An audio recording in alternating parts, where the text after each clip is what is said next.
Saya ulangi, yang saya hormati, saya muliakan, dan saya rindukan Ustazah Maria Ahdiati. Masya Allah, sudah lama sekali tidak berjumpa. Sekali berjumpanya secara online ya, Ustazah Maria. Bu Robi, selaku Kepala Sekolah SDIT Bu Hati 2, teman-teman pengurus kajian Majelis Taklim Bu Hati 2, dan semua peserta kajian kali ini. Alhamdulillah, syukur pada Allah yang telah memberikan nikmat besar bagi kita, nikmat iman Islam, dan juga kesempatan untuk hadir dalam majelis ilmu ini. Luar biasa, memang kondisi pandemi membuat kita belajar lebih ya. Yang dahulu kita harus secara offline, ternyata sekarang kita bisa hybrid, kita blend antara online dan offline. Terima kasih atas kerjasama luar biasa dari pengurus Majelis Taklim Bu Hati 2. Ustazah Maria, kami juga mengucapkan terima kasih. Beliau, Ustazah Maria ini merupakan penasehat Majelis Taklim Bu Hati 2 yang senantiasa mensupport kita, memberikan banyak sekali masukan dan wejangan untuk kemajuan ya, terutama menyangkut masalah kajian di Majelis Taklim Bu Hati 2. Alhamdulillah dari awal perintisan sampai sekarang beliau masih berkenan membersamai kita. Terima kasih, jazakillah khair Ustazah Maria, dan juga Bu Robi. Terima kasih juga atas support dari sekolah yang sudah memberikan keleluasaan bagi pengurus kajian melalui komite untuk senantiasa konsisten kami mengadakan kegiatan kajian yang insya Allah ini Bu Robi, Ustazah Maria, kita akan coba kali ini perdana. Selanjutnya kalau memungkinkan bisa kita lanjutkan per 2 minggu sekali dengan memaksimalkan teman-teman internal Bu Hati, karena Masya Allah ya, ternyata banyak sekali orang tua di SDIT Bu Hati yang mempunyai kafah asariyah maupun yang lainnya yang nanti bisa berbagi lewat kajian-kajian di Majelis Taklim Bu Hati. Agar menarik dan berkesinambungan, insya Allah kami akan buatkan kurikulum. Jadi tidak sekedar materi per materi lewat, tapi ada kesinambungan. Insya Allah nanti akan kami olah kurikulumnya, judulnya bisa kami sosialisasikan per bulan. Kalau 1 bulan itu ada 2 kali pertemuan, akan kita sosialisasikan. Pembicaranya juga kita maksimalkan dari keluarga besar Bu Hati. Bisa nanti kita minta tolong dari pihak guru ya Bu Robi ya, mungkin semoga diizinkan gitu, maupun dari penasihat maupun sesepuh seperti Ustazah Maria. Kalau dari yang Ikhwan, nanti ada Ustadz Mulyana insya Allah. Saya mohon maaf tidak bisa hadir secara offline karena ada beberapa kendala personal, tapi tidak mengurangi semangat saya untuk merasakan kebersamaan bersama ibu-ibu yang hadir dalam kajian kali ini. Semoga bermanfaat, karena Allah sudah menjanjikan bagi kita, barang siapa yang berjalan untuk mencari ilmu, maka Allah akan membukakan pintu surga. Masya Allah. Dan nanti Ustazah Maria juga akan membahas ini ya, tentang healing, tentang jalan-jalan, bagaimana bisa berbuah surga. Tidak perlu berpanjang kata, karena waktu juga udah siang. Sekali lagi saya ucapkan jazakumullah khair kepada teman-teman pengurus kajian Majelis Taklim Bu Hati yang all out sampai bisa membuat acara sedemikian rupa. Luar biasa ya, karena sudah bisa hybrid seperti ini dengan admin atau Mbak Sari ya yang di balik layar, bisa enak kita bisa melihatnya. Saya juga bingung ini kok suaranya nggak ini ya, bisa lumayan terdengar jelas walaupun awalnya tadi agak sayup-sayup ya. Terus juga tidak ada kresek-kresek. Ya, luar biasa. Semoga kedepannya lebih baik lagi. Terima kasih. Selamat menikmati ilmu yang akan dibagikan oleh Ustazah Maria. Semoga berkah untuk kita semua. Wassalamualaikum warahmatullahi wabarakatuh. Waalaikumsalam warahmatullahi wabarakatuh. Dengan terakhir, walaupun ada sambutannya, insya Allah ya, alhamdulillah kajian perdana online ini, alhamdulillah bisa hadir, kita juga bisa mengikuti secara online. Jadi nggak cuma mana kalau online, juga kajian juga ada. Berikutnya kita akan anggota dari Burobi sebagai kepala sekolah dari kepala sekolah Burobi. Dari Burobi kami persilakan.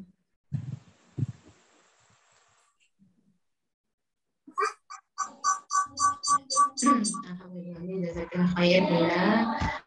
kesempatannya dan undangannya, Masya Allah. Ya nih Bunda.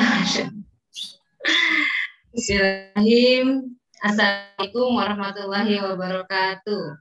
Waalaikumsalam warahmatullahi wabarakatuh.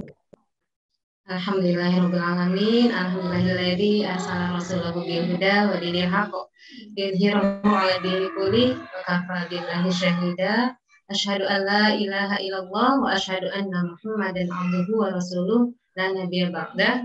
Puji syukur kehadirat Allah Subhanahu wa taala, pada pagi hari ini Allah memberikan nikmat yang begitu banyak kepada kita sehingga kita bisa hadir perdana dalam majelis taklim Buah Hati 2 ini. Alhamdulillah Allah berikan kesehatan, keimanan, nikmat Islam yang senantiasa memahkan kita, insya Allah di jalan yang Allah ridhoi. Tak lupa salawat serta salam selalu kita aturkan kehadirat Nabi besar Muhammad Sallallahu Alaihi Wasallam. Allahumma sholli wa barik alaihi, selaku qudwah kita, suri tauladan kita. Mudah-mudahan kita semua yang istiqomah, insya Allah selalu mendapatkan syafaat dari Nabi kita Muhammad Sallallahu Alaihi Wasallam. Amin ya rabbal alamin.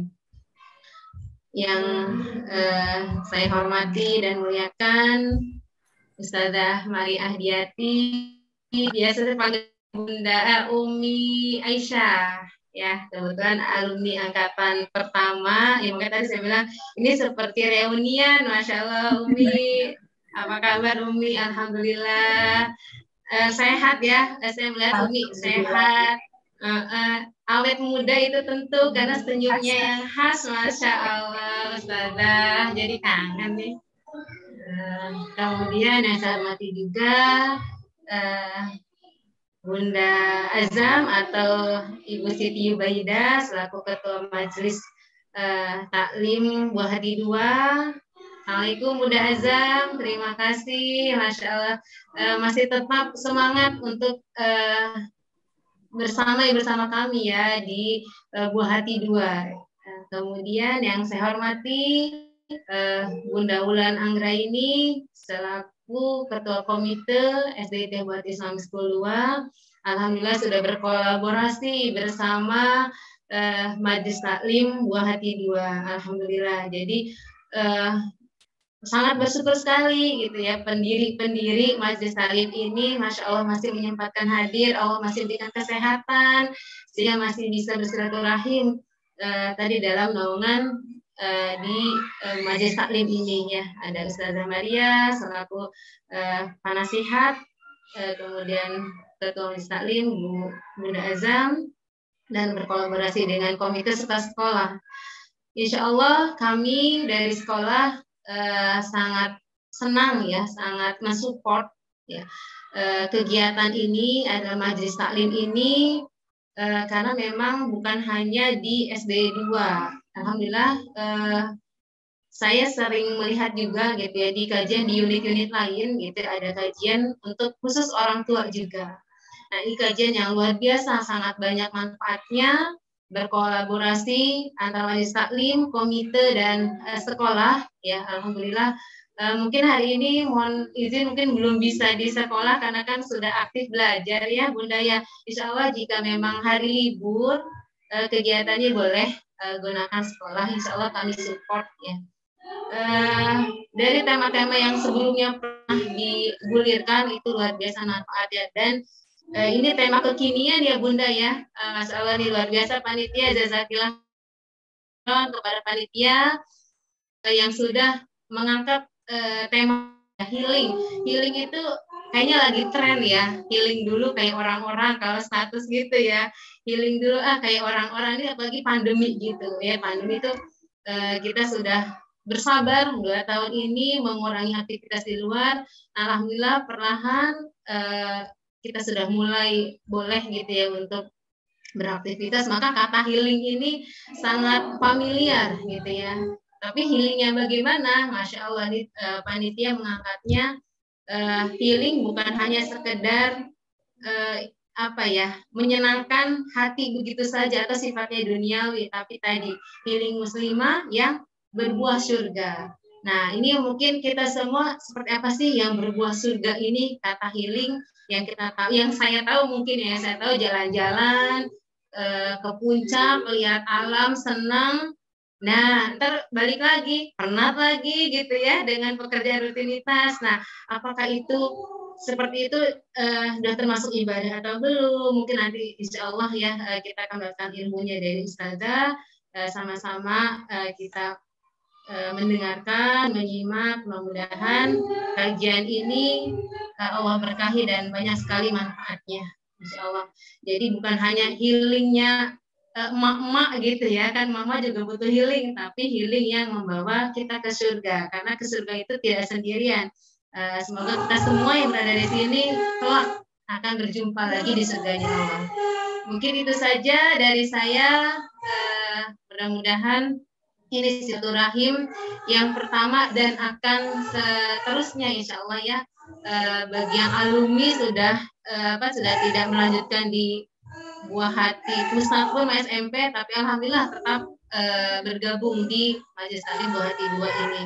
Barakallahu fikum, jazakumullah khairan katsir kepada Ustazah Maria Hadiati, Bunda Azza, Bunda Wulan, dan bunda-bunda semua yang sudah mensupport ya, terutama panitia dalam kegiatan sekalian ini.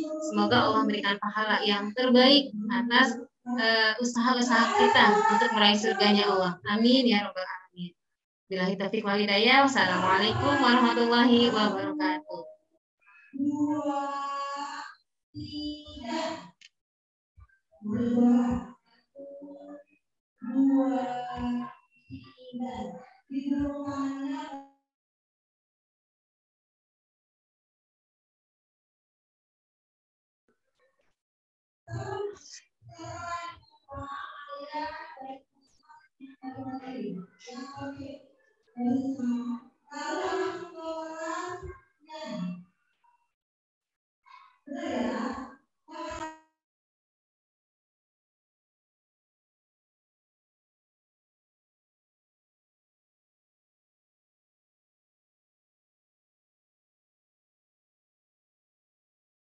Bapak Ibu sekalian, alhamdulillah, luar biasa. Salam kenal, saya juga orang tua murid dari Buah Hati angkatan pertama. Baik, a'udzubillahi minasyaitonirrajim. Bismillahirrahmanirrahim. Assalamualaikum warahmatullahi wabarakatuh. Kurang semangat nih jawabnya, boleh buatnya diturunin kalau ada yang belum sarapan. Saya ulang sekali lagi. Assalamualaikum warahmatullahi wabarakatuh. Waalaikumsalam warahmatullahi wabarakatuh. Alhamdulillahirabbil alamin, hamdan ni'amahu wa yu'afiu mazidah. Ya Rabbana lakal hamdu kama yanbaghi li jalali wajhikal karim wa 'azimi sultanik. Allahumma sholli ala sayyidina Muhammad wa ala alihi wa sahbihi ajma'in, amma ba'd. Yang saya hormati Ibu Robi selaku Kepala Sekolah SDIT Buah Hati 2. Yang saya hormati Ibu Siti Yubaidah selaku Ketua Majelis Taklim SDIT Buah Hati 2, dan Bunda Wulan dan seluruh pengurus taklim SDIT Buah Hati, dan tentu saja para orang tua murid yang saya banggakan dan saya cintai. Alhamdulillah, alhamdulillah, tsumma alhamdulillah. Hanya kata-kata itu yang pantas kita ucapkan pada pagi menjelang siang ini di pertengahan bulan Dzulhijjah. Sekali lagi mari kita bersyukur dengan kesyukuran yang amat sangat atas semua nikmat yang Allah berikan. Kita berkumpul di majelis ilmu di taman-taman surga insya Allah. Mudah-mudahan langkah-langkah kaki yang jalan kaki ya. Datang ke tempat ini menjadi wasilah Allah gugurkan dosa-dosa kita, menjadi wasilah Allah lindungi rumah tangga kita, menjadi wasilah Allah lindungi anak cucu. Yang punya cucu saya doang ya. Dan insya Allah dipertemukan, dikumpulkan kembali dengan orang-orang yang kita sayangi di surganya Allah. Salawat salam marilah kita sanjungkan kepada kekasih kita, baginda Nabi Muhammad. Allahumma sholli wa sallim alaihi, keluarga beliau, sahabat-sahabat beliau, para pengikut beliau. Insya Allah mudah-mudahan kita semua tercatat sebagai pengikut beliau yang berharap syafaatnya di hari akhir nanti. Ibu-ibu sekalian, kita masuk saja kepada materi. Ketika saya disodorkan judul ini, saya sampai nanya sama Mbak Bulan, ya, healing, healing berbuah surga. Apa sih healing itu Mbak Bulan? Saya bilang ya, saya googling, oh ya, healing berasal dari bahasa Inggris, kamus besar bahasa Inggris yang diterjemahkan dalam bahasa Indonesia artinya penyembuhan. Tapi ternyata healing yang dimaksud di sini, ya, healing yang digunakan oleh anak gaul, mama gaul, itu adalah apa Bu? Jalan-jalan, refreshing, me time, gitu ya, untuk menghilangkan penat sejenak, apa selamanya? Menghilangkan kejenuhan, menghilangkan rutinitas, gitu ya. Nah itu apa sih? Healing, kenapa sih perlu healing? Healing yang gimana sih? Itu yang berbuah surga. Maka insya Allah ya kita akan bahas pada pagi hari ini. Ya. Jadi healing kalau pakai bahasa psikologinya, ya itu adalah ya proses penyembuhan dari kondisi ya batin, kondisi emosional, kondisi perasaan ya maupun pikiran. Ini berasal dari bahasa Inggris yang jika diartikan menurut kamus besar, Bulan ini yang terbaru ya, yang saya kirim ya. Iya. Oke. Nah, kemudian kita juga mengenal istilah self healing. Ini yang suka digunakan oleh psikolog ya. Penyembuhan diri dalam bahasa gaulnya itu ya, refreshing. Benar ya Bu ya? Refreshing, jalan-jalan, me time untuk melepaskan penat dan stres. Emang suka stres ya?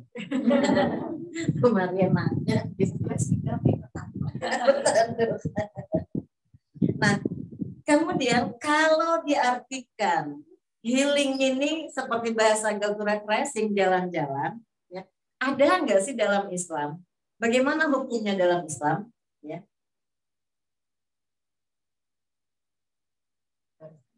Kalau itu diistilahkan healing ini adalah jalan-jalan, kamu mau ya, saya bisa melihat itunya. Kalau refreshing itu diartikan sebagai jalan-jalan, dalam Islam ada, boleh. Hukumnya adalah mubah, ya. Liburan, berlibur, ya. Hukumnya adalah mubah atau diperbolehkan. Selama, catatannya nih, selama liburan itu, refreshing itu, jalan-jalan itu, me time itu mendatangkan manfaat, bukan sebaliknya. Mana dalilnya? Next, Mbak Ula. Ya. Dalilnya ini, tadi ayatnya dibaca oleh Mbak Novi ya? Mbak. Quran surat Ali Imran ayat 137, A'udzubillahi minasyaitonirrajim. Qad khalat min qablikum sunanu fasiru fil ardh fanzuru kaifa kana 'aqibatul mukadzimin. Sungguh telah berlalu sebelum kamu kaum terdahulu ya sunnah-sunnah. Karena itu fasiru, berjalanlah di muka bumi ya. Perhatikan ya. Fanzuru, perhatikan ya, kaifakana aqibatul mukadzimin. Kemudian perhatikan bagaimana orang-orang terdahulu yang mendustakan agama, mendustakan ayat-ayat Allah. Jadi jalan-jalan boleh. Kemarin yang liburan saya ya, yang liburan entah liburannya cuma short time, jalan-jalan ke mall, maupun agak long middle time ya, misalkan berapa hari gitu kemana. Ada yang jalan-jalan kemarin liburan? Ya, rame itu bader pagi-pagi.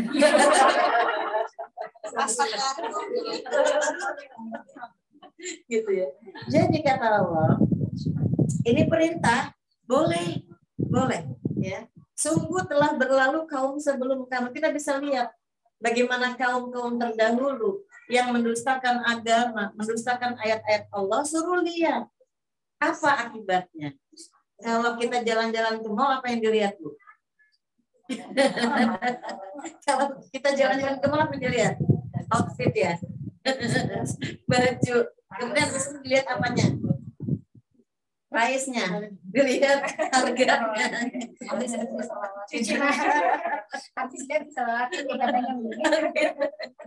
Iya.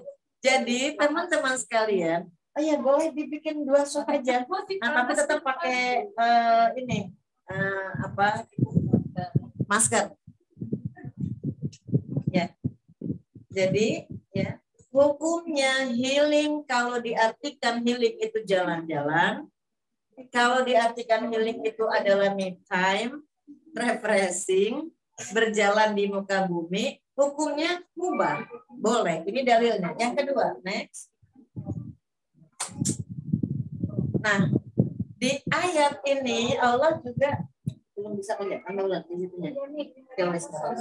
Yang penting saya lihat. Di Quran surat 67 ayat 15 ya. Huwallazi ja'ala lakumul arda zalulan famshu fi manakibiha wa kulu min rizqi wa ilaihi nusyur. Dialah yang menjadikan bumi untuk kamu ya, yang mudah untuk dijelajahi, maka jelajahilah di segala penjurunya. Siapa yang asalnya dari Jawa Timur? Ada Bu? Dari mana? Madiun, penjelas banget. Madiun dulu sebelum ada tol, ya mungkin perjalanannya berapa jam, Bu? Dari Jakarta. Waduh, sehari semalam hampir. Begitu sudah ada jalan tol, alhamdulillah. Kemarin saya Jakarta Malang itu 14 jam. Jadi kata Allah, ya huwallazi ja'ala lakumul arda zalula. Dialah Allah yang telah menjadikan bumi itu mudah untuk dijelajahi. Ya, famsu fi manakibiha. Berjalanlah di segala penjurunya, ya. Famsu fi manakibiha, nah yang doyan makan-makan. Ya. Fakulu ya. Nah, gitu. Wakulu birizqihi wa ilaihi nusyur. Boleh menikmati makanannya. Kalau kita jalan ke sebuah daerah wisata kuliner ya, boleh, silahkan. Kata Allah ini boleh. Jalanlah ke segala penjuru dunia, apalagi sekarang dimudahkan semuanya. Ya, dimudahkan semuanya. Cuma sekarang naik pesawat katanya harus pakai booster ya. Nah, udah pada booster, Bu? Gitu ya. Jadi kalau ada wisata kuliner, monggo silahkan, tapi perlu diperhatikan, nanti kita akan bahas seperti apa healingnya, seperti apa jalan-jalannya, yang itu bisa menambahkan amal soleh, bisa menambahkan pahala. Ibu-ibu, di sini ada grup pertemanan orang tua murid. Ada yang suka janjian yang habis ini kita ngebasuh yuk.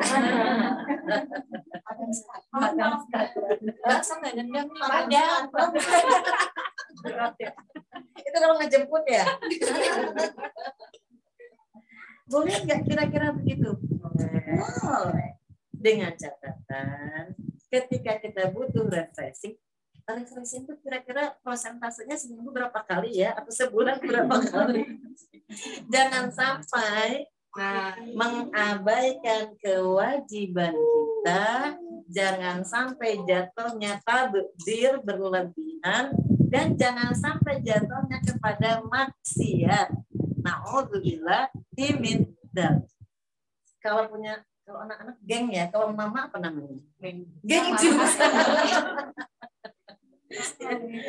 Besti dong gitu ya. Ya. Oh, keren. Besti nanti dibahas di akhir gitu ya. Ketika kita punya besti sebagai cover untuk healing, monggo silakan. Tapi yang perlu digarisbawahi, jangan sampai healing bersama-sama dengan para besti itu di dalamnya ada dosa dan kemaksiatan. Membicarakan kekurangan, bahkan merencanakan dan merancang sesuatu yang kira-kira itu mendatangkan mudarat. Insya Allah mudah-mudahan di sini tidak ada ya mama-mama yang seperti itu. Baik, next. Nah, apa landasan hadisnya tentang ternyata kita butuh me time. Ternyata kita butuh healing kalau pakai bahasa gaul. Ini hadis sahih riwayat Muslim terkait dengan Hanzalah. Ini potongan hadis ya, Bu. Abu Bakar bertemu dengan Hanzalah. Kata Abu Bakar, apa kabar wahai Hanzalah? Nafaqah Hanzalah. Nafaqah Hanzalah, kata Hanzalah. Apa artinya nafaqah? Munafik. Hanzalah telah munafik. Hanzalah telah munafik. Abu Bakar tentu terkejut. Apa maksud wahai Hanzalah mengatakan dirimu munafik? Kata Hanzalah, wahai Abu Bakar, kalau aku bersama di majlis Rasulullah mengingatkan tentang surga dan neraka, aku melihat seolah-olah surga dan neraka ada di depan mataku. Tapi begitu aku pulang ke rumah, berkumpul dengan istri, berkumpul dengan anak-anak, bersenda gurau dengan mereka, maka seolah-olah nasihat Rasulullah yang ada di depan mata tentang surga dan neraka itu, kata Abu Bakar, aku juga merasa begitu. Kalau begitu, ayo kita temui Rasulullah SAW. Maka diadukan kepada Rasulullah, ya Rasulullah, Hanzalah telah munafik. Kata Rasulullah, ya, apa maksudmu? Ya, tadi, ya Rasulullah, ketika aku bersama dengan engkau di majlis engkau, ya, aku merasa melihat surga neraka di depan mata. Tapi kalau kembali ke rumah, berkumpul dengan anak, istri, semua itu seperti hilang. Apa kata Rasulullah? Demi Tuhan yang jiwaku berada dalam genggamannya, seandainya keadaanmu wahai Hanzalah terus-menerus kayak gitu, maksudnya di depan matanya kelihatan surga neraka terus gitu ya, maka niscaya malaikat akan menyelamimu di tempat tidurmu, di rumahmu, di jalan-jalan, ya. Maka ada waktu untuk ya duniamu, ada waktu untuk beribadah dan ada waktu untuk ya urusan dunia. Beliau mengatakan ini 3 kali. Lakin Hanzalah sa'atan, maksudnya manusiawi. Ya, ketika kita lagi kumpul begini nih, Bu, lagi baca ayat, lagi baca hadis, yang ada di benak kita tentu adalah tentang surga, tentang pahala, tentang ancaman. Kan udah pulang, pegang cucian piring, main sama anak-anak, bercanda sama suami, ya, melayani suami, lupa. Dan ternyata itu manusiawi. Kata Rasulullah, saatan. Memang ada saatnya kita ya terkait dengan masalah ibadah, ada saatnya kita terkait dengan masalah. Jadi healing kalau diartikan refreshing, iya, itu adalah manusia. Makanya ketika Hanzalah mengatakan mengira kalau kayak gitu tuh munafik, kadang-kadang ingat surga neraka, nanti kalau udah di rumah kumpul sama anak-anak sama suami, ya urusannya dunia terus, lagi kerja urusannya dunia. Kita kata Rasul bukan itu yang namanya munafik. Saatan memang. Ada saatnya ibadah, ada saatnya untuk kehidupan dunia. Next. Nah, ada nggak sih metode healing, penyembuhan jiwa ya di dalam Islam? Masya Allah, teman-teman sekalian yang saya cintai, Islam itu adalah agama yang memperhatikan physically manusia, juga memperhatikan emosional perasaan manusia. Dan ini ternyata diabadikan di dalam Al-Quran, diabadikan dalam hadis-hadis yang sahih. Ya, next. Bagaimana Rasulullah SAW sebelum diangkat menjadi Rasul? Berapa usia Rasulullah diangkat menjadi Rasul? 40. Ketika beberapa tahun sebelum diangkat menjadi Rasul di usia 40, Nabi Muhammad SAW sering merasakan gundah, sering merasakan gelisah melihat masyarakat kota Makkah yang amburadul, yang begitu tenggelam dalam kemaksiatan. Maka kita kenal dalam sirah Nabawiyah, beliau beberapa waktu melakukan uzlah. Beliau melakukan menyendiri di Gua Hiro. Tapi bukan bertapa ya, bukan di artikel sekarang tuh bertapa. Ya. Beliau beruzlah. Untuk apa? Memikirkan, berzikir kepada Allah, bagaimana caranya ya melihat kondisi masyarakat Mekah yang begitu luar biasa tenggelam dalam kemaksiatan. Kita juga melihat Nabi Yakub. Nabi Yakub ayahnya siapa, Bu? Nabi Yakub, ayahnya Nabi Yusuf. Begitu amat sangat sedih ketika kehilangan anak yang paling dicintai, yaitu Yusuf alaihissalam. Sampai dikatakan di surat Yusuf ayat 82-nya, matanya sampai memutih karena sedih. Kesedihannya itu bagaimana kemudian solusinya? Ini perlu healing ya. Nabi Yakub perlu healing. Nabi Yakub punya masalah yang amat sangat merenggut, meremas hatinya. Begitu sedih Nabi Yakub, apalagi hilangnya. Ya, ini kan Nabi Yakub sebenarnya curiga karena kan dibawa main kan sama saudara-saudaranya yang bersembilan. Tahu-tahu hilang dengan bawa bukti rekayasa. Apa bukti rekayasanya? Baju yang berlumuran darah apa? Darah kambing. Ya. Nabi Yakub sebagai seorang nabi punya ilham dari Allah, sebenarnya bukan begitu. Ya. Sedihlah Nabi Yakub. Healingnya apa? Ternyata healing Nabi Yakub yaitu mengadukan hanya kepada Allah Subhanahu wa Ta'ala.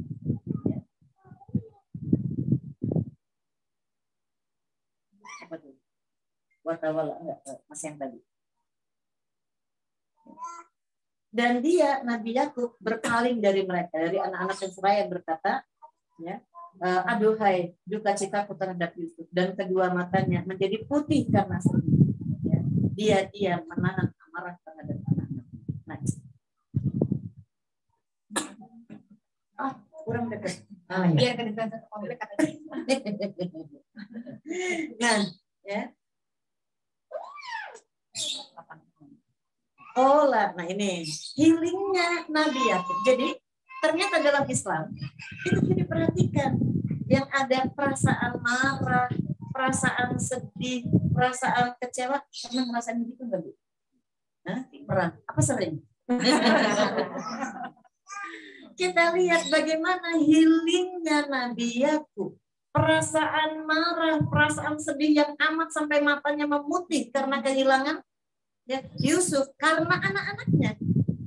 Karena anak-anak yang lain, maka ternyata healing yang dipilih oleh Nabi Yakub yaitu innama ashku bathi wa huzni ilallah. Ya Allah, ya, hanya kepada Engkaulah aku mengadukan kesusahan, huzni dan kesedihanku, dan aku mengetahui dari Allah apa yang tidak kamu ketahui. Nabi Yakub tahu apa yang terjadi, ya, karena Allah yang memberitahu. Next.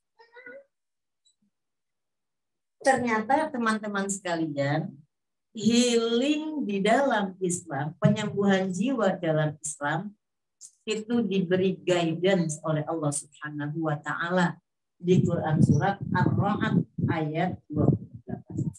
Alladzina amanu wa taqma'innu qulubuhum bi dzikrillah.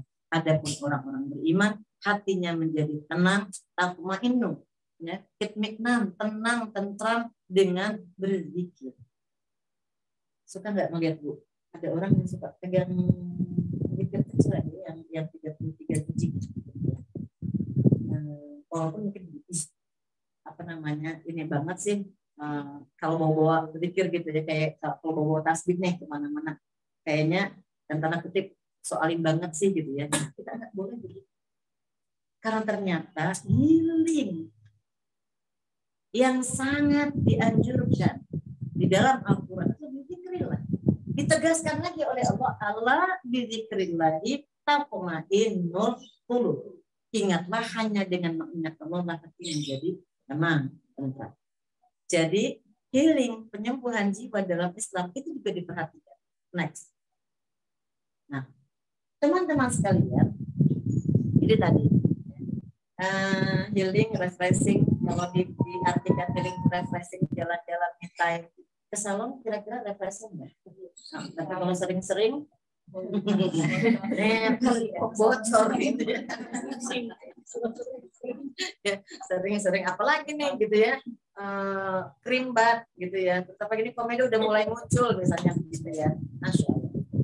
Jadi ternyata kalau healing itu diartikan sebagai refreshing, jalan-jalan me time boleh ya, mubah. Tapi kalau tadi berlebihan, takdir akan jatuhnya kepada maksiat, maka itu mari kita jauhi.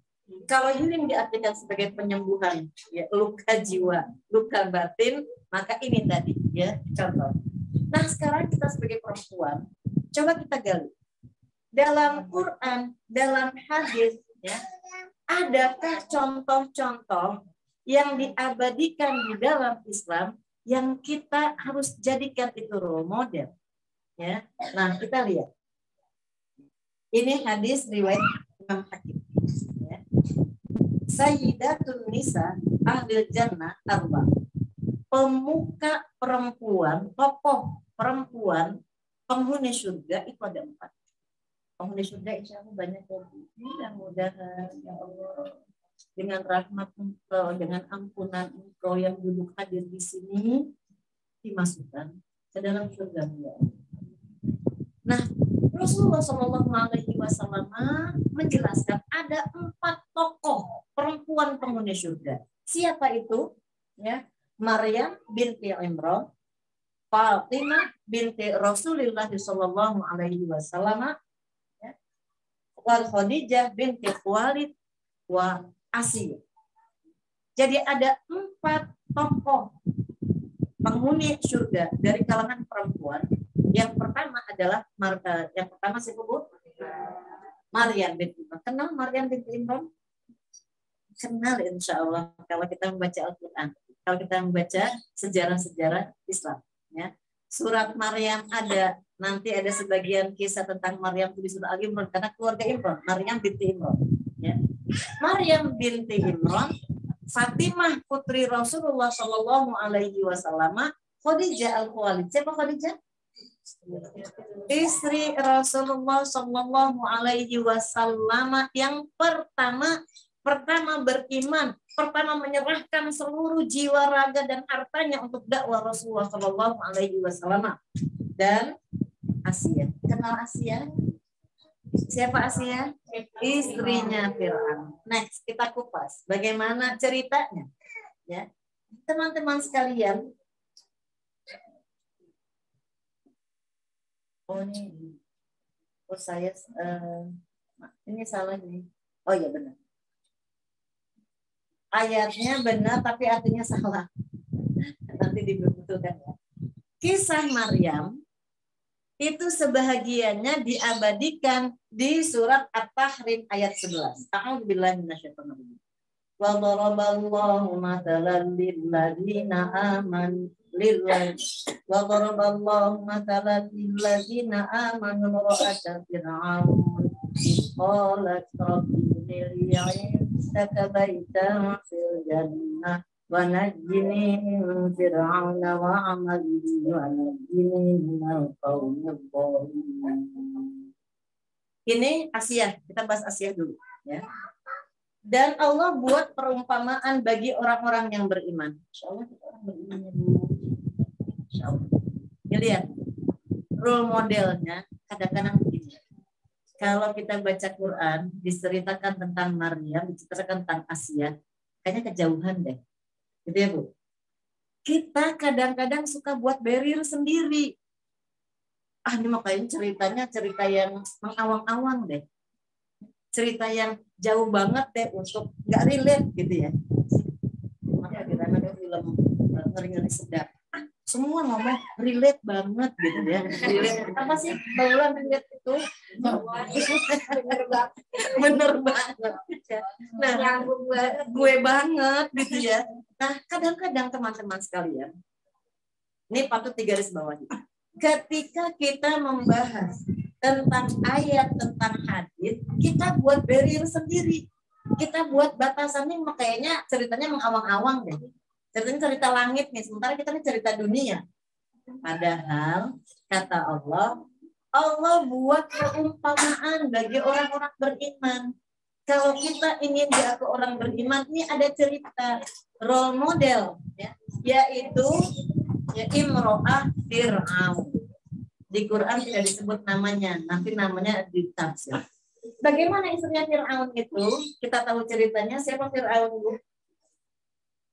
Raja yang saking lalimnya mengaku dirinya Tuhan.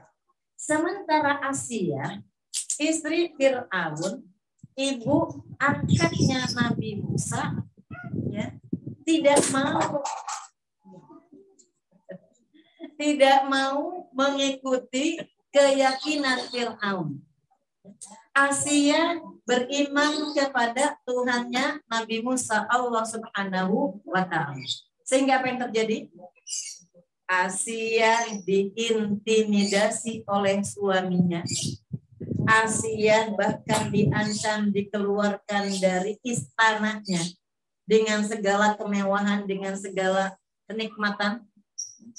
Masya Allah, bahkan di akhir kisahnya itu di tafsir Ibnu Katsir, di tafsir Al-Munir, ya, Asia ditimpa batu yang besar, tapi sebelum sampai batu itu menimpa dirinya, ruhnya sudah dicabut.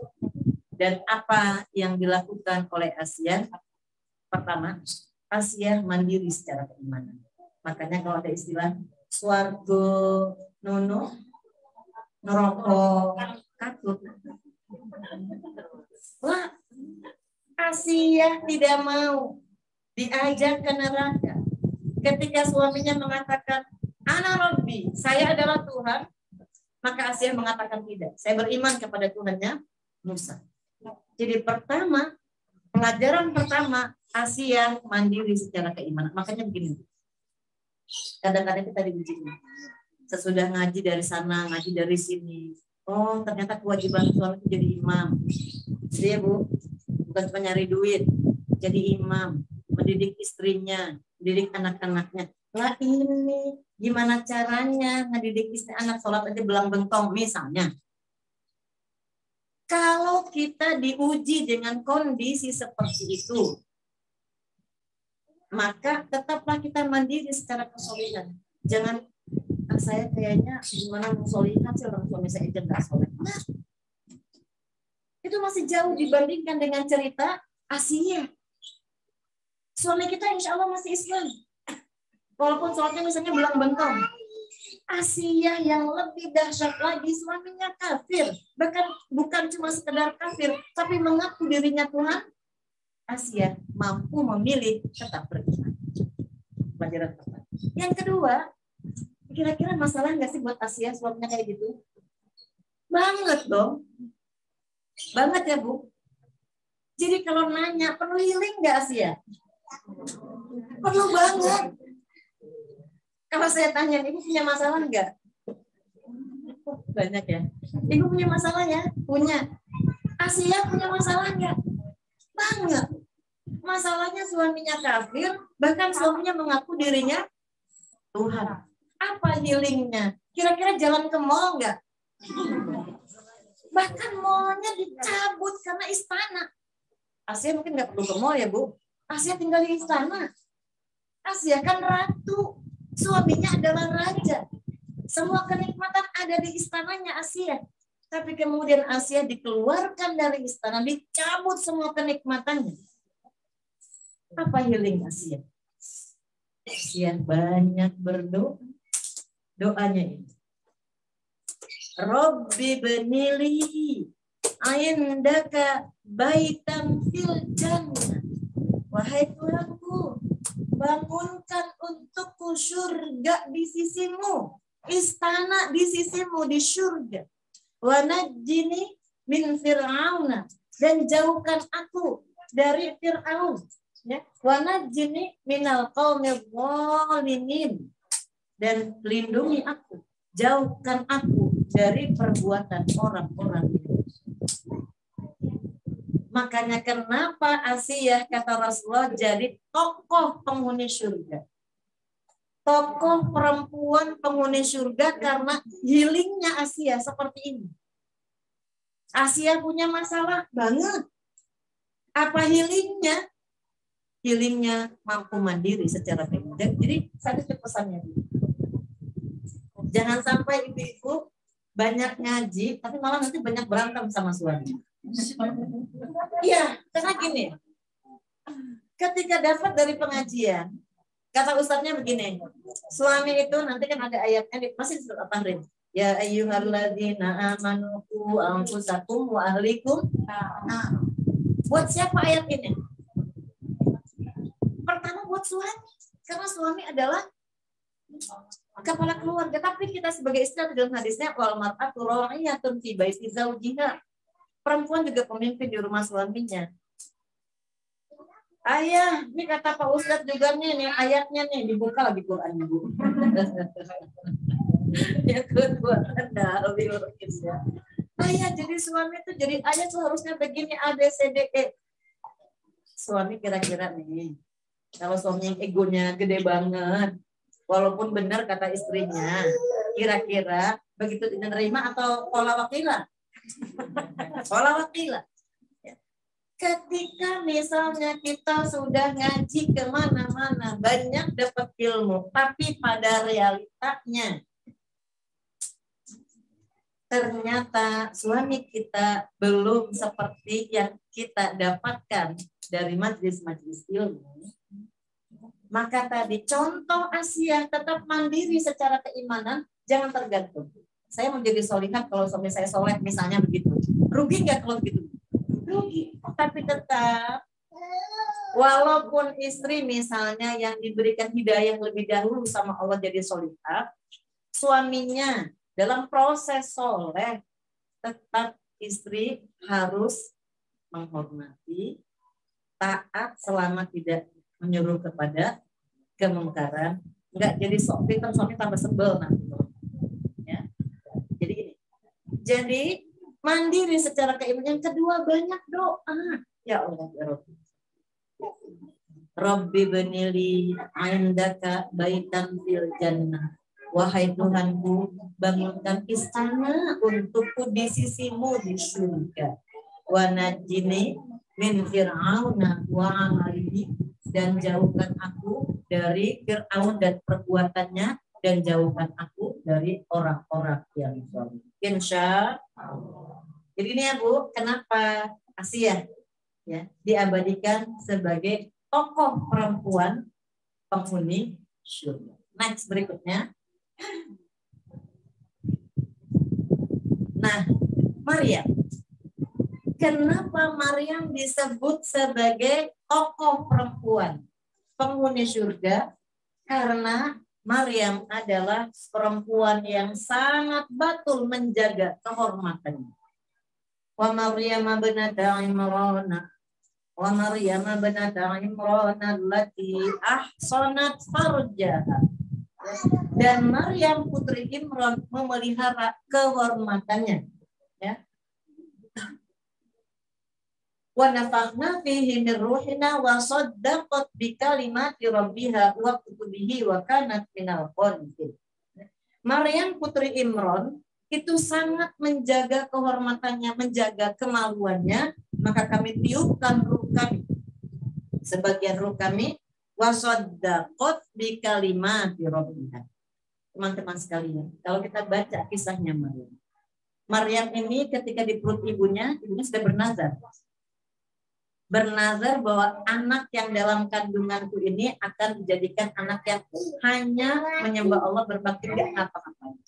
Tapi ketika yang lahir perempuan, ibunya kaget, ya Allah, Engkau tahu yang aku lahirkan adalah perempuan dan anak perempuan tidak sama dengan laki-laki.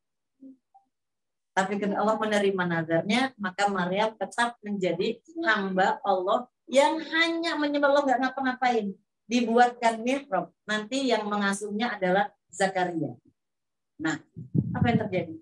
Nanti di Quran juga kita baca. Zakaria seringkali masuk ke mihrabnya Maryam. Kalau lagi musim panas, ditemukan buah musim dingin. Ketika musim dingin, seringkali ditemukan buah musim panas. Ketika ditanya, dari mana? Dari mana buahnya? Dari Allah. Dari Allah. Maryam begitu dimuliakan sampai-sampai Allah memberikan buah-buahan, bahkan buah-buahnya bukan sekedar buah-buahan, buah-buahan yang berlain musim. Musim panas buahnya musim dingin, musim dingin buahnya musim panas. Sampai kemudian datang malaikat mengabarkan berita bahwa engkau adalah perempuan yang dipilih dan akan mengandung anak. Kata Maryam, bagaimana mungkin aku mengandung anak? Aku belum pernah disentuh laki-laki. Sampai kemudian, next berikutnya. Ceritanya Maryam hamil. Sedih nggak? Sedih nggak Maryam hamil? Maryam punya masalah nggak? Banget. Gimana nggak punya masalah? Perempuan baik-baik yang dikenal oleh masyarakat sebagai perempuan yang ahli ibadah, kemudian hamil. Maka tuduhannya apa, Bu? Tuduhannya adalah zina. Kira-kira gosipnya berkembang nggak? Ini kompleks segini nih. Bayangin sudah ada gosip nggak di sini? Ya. Ketawa dia nggak ada gitu ya. Maryam, perempuan baik-baik yang dari perut ibunya dinazarkan untuk Allah, nggak ngapa-ngapain, cuma ibadah tok. Dan diakui terkenal. Jadi Maryam itu kalau di kamarnya seringkali ketemu ada buah dari Allah. Buahnya buah yang tadi kalau lagi musim dingin, buahnya musim panas. Tiba-tiba hamil. Gegerlah itu seantero kampung. Kira-kira Maryam sedih gak? Banget. Maryam punya masalah nggak begini nih? Banget. Dibandingkan masalah kita gimana, Bu? Banget. Nah, lihat. Maryam begitu sedih, begitu bingung. Karena Maryam hamil tanpa ada suaminya. Padahal Maryam membangun kesolehannya sedemikian rupa. Maka, nih, manusiawi sedih. Bahkan, tapi nanti jangan disalahartikan. Maryam mengandaikan mati. Ini ayatnya. Ya. Di Quran surat, nggak ada ayatnya, Mbak. Berikutnya itu ya. Di Quran surat. Di surat Maryam nih. Nanti Ibu kalau baca surat Maryam, waktu hamil, kalau hamil anak perempuan suka baca surat Maryam ya, Bu. Ya. Fa'aja ahal makhadu ila jid'in nakhlah. Qalat ya laitani mittu qabla hadza wa kuntu nasyan mansiya. Kemudian rasa sakit akan melahirkan, memaksanya bersandar pada pangkal pohon kurma. Dia Maryam berkata, ya, ya laitani mittu, andai saja mati sebelum ini. Kalau saja saya mati sebelum hamil seperti ini, ya, wa kuntu nasyam mansiya, dan aku menjadi seorang yang tidak diperhatikan dan dilupakan. Ibnu Katsir menjelaskan bahwa Maryam mengandai-andai dirinya mati sebelum hamil karena sedihnya. Maryam yang selama ini dikenal sebagai perempuan baik-baik, perempuan ahli ibadah, nggak pernah pacaran, apalagi selingkuh. Tiba-tiba hamil, maka Maryam dituduh sebagai perempuan pezina. kaumnya mengatakan, Maryam padahal ayah dan ibumu bukan pezina, kenapa engkau menjadi pezina? Maka kesedihan itu yang diabadikan di surat Maryam. Nanti ayat berikutnya itu dikatakan, datang malaikat Jibril, wahai Maryam, di bawah kakimu ada sungai kecil mengalir, minumlah. Dari situ kan Maryam bersandar di bawah pohon kurma, goyangkan pohon kurmanya, maka buah kurma masak turun. Jadi Maryam makan dan minumlah. Maryam lahir, Nabi Isa lahir, makan minum dengan izin Allah Subhanahu wa Ta'ala. Kenapa Maryam? Nah, balik lagi ke ayat yang tadi, Mbak. Kenapa Maryam diabadikan di hadis riwayat Hakim tadi sebagai salah satu tokoh penghuni surga? Karena Maryam soddaqot bi kalimati rabbiha. Maryam membenarkan kalimat-kalimat yang dibawa oleh malaikat Jibril. Bahwa Maryam akan hamil tanpa ada suami sebagai bentuk kuasanya Allah. Wa kutubihi, dan Maryam percaya kepada kitab-kitab yang dibawa sebelum Nabi Isa, ya. Wa kana minal qanitin, dan Maryam adalah perempuan yang qanut, yang taat. Bahkan qanitinnya kata gantinya laki-laki. Jadi ketaatan Maryam itu disamakan dengan ketaatan laki-laki yang soleh. Gitu ya Bu. Jadi Maryam punya masalah enggak Bu? Banget. Bagaimana healingnya? Maryam sabar, tawakal. Walaupun sempat berandai-andai kalau saja saya mati sebelum ini, tapi kita nggak boleh berandai-andai. Coba kalau saya nggak kawin sama bapaknya Muhammad. Next. Nah, bagaimana healingnya Maryam dan Asia? Ya, Maryam, ya, beliau meyakini, membenarkan berita yang dibawa oleh malaikat, mengimani kitab dan seterusnya. Asia tadi, next sudah banyak berdoa. Lanjut. Nah, ibu sekalian, berapa istri Rasulullah Sallallahu Alaihi Wasallam? Ada berapa istri Rasulullah? Kita satu jam berapa mau? Jam 10 ya. Nah, nanti tanya jawabnya setengah jam ya. Khadijah adalah istri Rasulullah Sallallahu Alaihi Wasallam yang pertama. Berapa usia Khadijah dinikahi Rasulullah? Khadijah binti Khuwailid radhiyallahu anha usianya 40 tahun. Muhammad sallallahu alaihi wasallam usianya 25 tahun. Berapa beda usianya? 15 tahun. Muhammad sallallahu alaihi wasallam pernah merasakan kasih sayang ibu enggak? Pernah merasakan belayan ibu? Enggak. Ibunya wafat ketika Rasulullah usia berapa tahun? 4 tahun. Diasuh oleh kakeknya sampai usia 6 tahun, kakeknya wafat. Ya.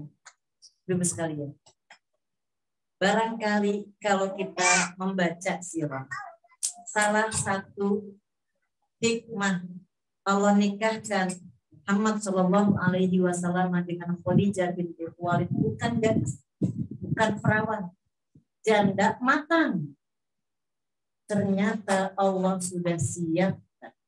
Ketika Rasulullah Shallallahu Alaihi Wasallam terguncang ketika menerima wahyu pertama di Gua Hiro tadi ya Bu, Rasulullah seringkali berkhulwat di Gua Hiro beberapa tahun sebelum diangkat menjadi nabi. Beliau berkhulwat di Gua Hiro, bawa perlengkapan dari rumah, bawa baju bersih, kalau bahasa kita ya bawa baju bersih, bawa makanan, ya. Nginep di Gua Hiro beberapa hari. Nanti ketika perbekalannya sudah habis, pulang ke rumah. Kira-kira bawa apa? Baju kotor. Kalau kita jadi Khadijah sekarang, gimana coba? Hah? Ngapain kayak Bang kerja kayak gitu ya? Ini mah gitu ya, bawa baju kotor, bawa bekal lagi, naik lagi ke Gua Hiro. Dan itu dilakukan beberapa kali, beberapa waktu. Sampai qadarullah datang malaikat Jibril menyerupai seorang laki-laki. Sudah tahu ceritanya kan?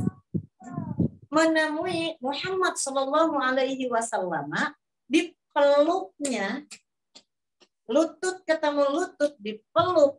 Hadis riwayat Bukhari panjang. Ini potongannya. Iqra, bacalah.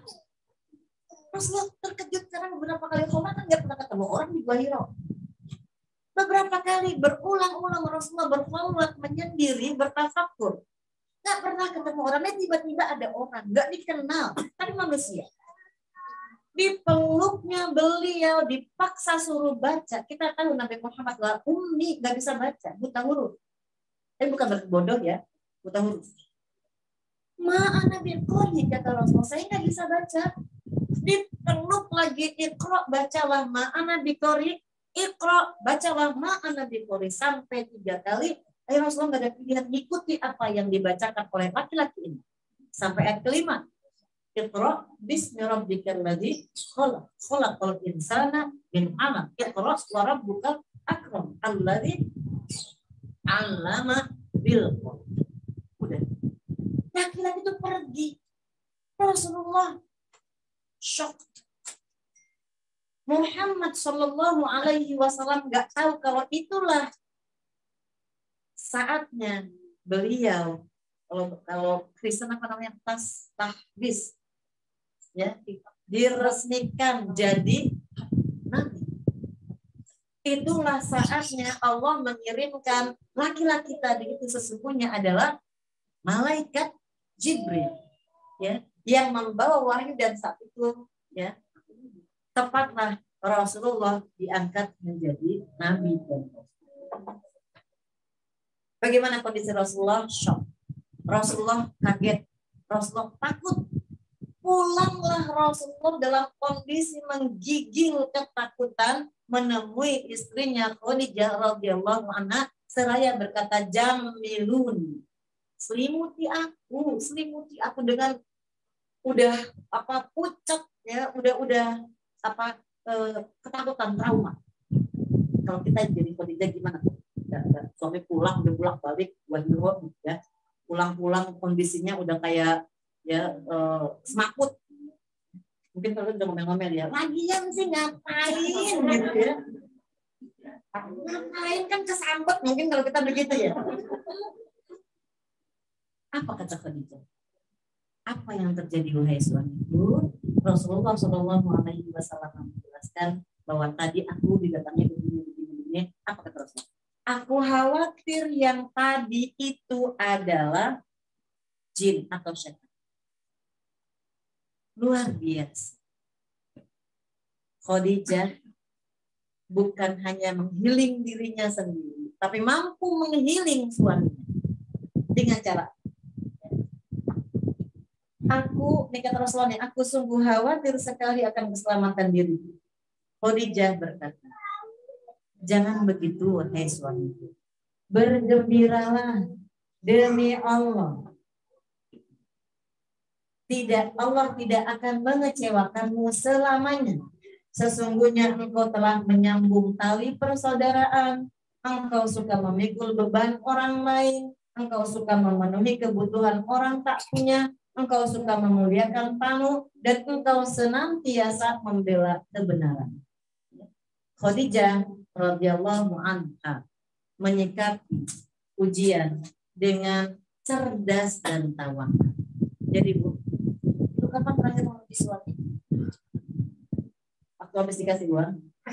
Habis ditransfer. Ibu lihat, Masya Allah. Khadijah punya masalah nggak? Punya. Tapi luar biasa. Ketika Khadijah memiliki masalah, suaminya pulang dalam kondisi trauma, ketakutan, menggigil, maka Khadijah bukan cuma sekedar menghealing dirinya untuk tenang, tapi mampu menghealing suaminya, membangkitkan mental. Ini kena mental nih kalau bahasa sekarang gitu ya. Khadijah membangkitkan mental suaminya dengan memuji kebaikan Rasulullah SAW. Ketika suaminya khawatir, maka Khadijah memuji. Gak usah khawatir. Gak mungkin Allah akan mencelakakan. Karena engkau adalah suka menolong orang, suka memuliakan tamu, ya, dan terusnya. Ini salah satu catatan. Kenapa Khadijah diabadikan oleh Rasulullah SAW sebagai salah satu tokoh perempuan penghuni surga. Next berikutnya. Ini yang kemungkinan banyak relate-nya sama kita, yaitu tentang Fatimah. Ada yang nggak punya Fatimah? Kayaknya yang nggak punya pembantu ada, yang tangannya kasar ada yang tangannya kasar sampai kapalan ujung-ujungnya. Ini relate banget nih. Ya. Masya Allah, apa rahasianya? Bagaimana healingnya tokoh penghuni surga? Ternyata ini dikisahkan dalam hadis Bukhari Muslim. Jadi Fatimah ini kan putrinya Rasulullah yang tersisa ya, Rasulullah wafat sebelum Rasulullah wafat. Hanya Fatimah yang hidup sampai dewasa. Rasulullah mendapatkan cucu dari Fatimah, tapi kemudian Rasulullah wafat sebelum Fatimah dan nggak lama kemudian Fatimah juga wafat. Sangat disayang. Fatimah mendengar ada seorang budak yang datang kepada Rasulullah. Fatimah berniat minta budak. Karena apa? Karena tangan Fatimah lecet ketika menggiling makanan, entah itu gandum atau yang lain-lain. Kemudian ketika Fatimah datang ke rumah Rasulullah SAW, Rasulullah nggak ada. Maka kemudian Fatimah menyampaikan pesan kepada Aisyah bahwa keperluannya adalah ketika mendengar kabar Rasulullah ada budak, Fatimah meminta. Aisyah kemudian menyampaikan kepada Rasulullah SAW dan Rasulullah datang menemui Fatimah. Ketika itu sudah malam, Fatimah sudah di tempat tidur bersama dengan Ali dan cucunya. Ketika mengetahui Rasulullah datang, Fatimah dan Ali hendak bangun dari tempat tidur. Kemudian Rasulullah melarang. Rasulullah duduk di tengah-tengah. Jadi lagi tidur, Fatimah, Ali, cucu, Rasulullah duduk di tengah-tengah. Kemudian, ya, beliau berkata, maukah kalian aku beritahu mengenai sesuatu yang lebih baik daripada apa yang kalian minta, daripada pembantu, daripada budak. Apabila kalian sudah berada di tempat tidur seperti ini, maka ucapkanlah Subhanallah 33 kali. Alhamdulillah 33 kali. Walhamdulillah 33 kali. Hal itu lebih baik bagi kalian daripada seorang pelayan. Bukan, kalau gitu kita nggak usah punya pembantu ya. Kita nggak tahu apa hikmahnya. Karena kan kita tahu bahwa Ali ini sepupu Rasulullah ya. Ali ini dikenal sebagai seorang pemuda yang tidak memiliki banyak harta. Berbeda dengan Utsman. Ali ini kan mantu Rasulullah. Utsman mantu Rasulullah juga. Tapi kalau Utsman kita kenal, Utsman itu orang kaya. Sementara Ali pemuda yang sangat sederhana. Wallahu a'lam, ya. Apa hikmahnya Rasulullah tidak memberikan budak, tapi memberikan ganti, yaitu zikir yang bisa merubah rasa lelah. Capek nggak sih nggak punya khadimat?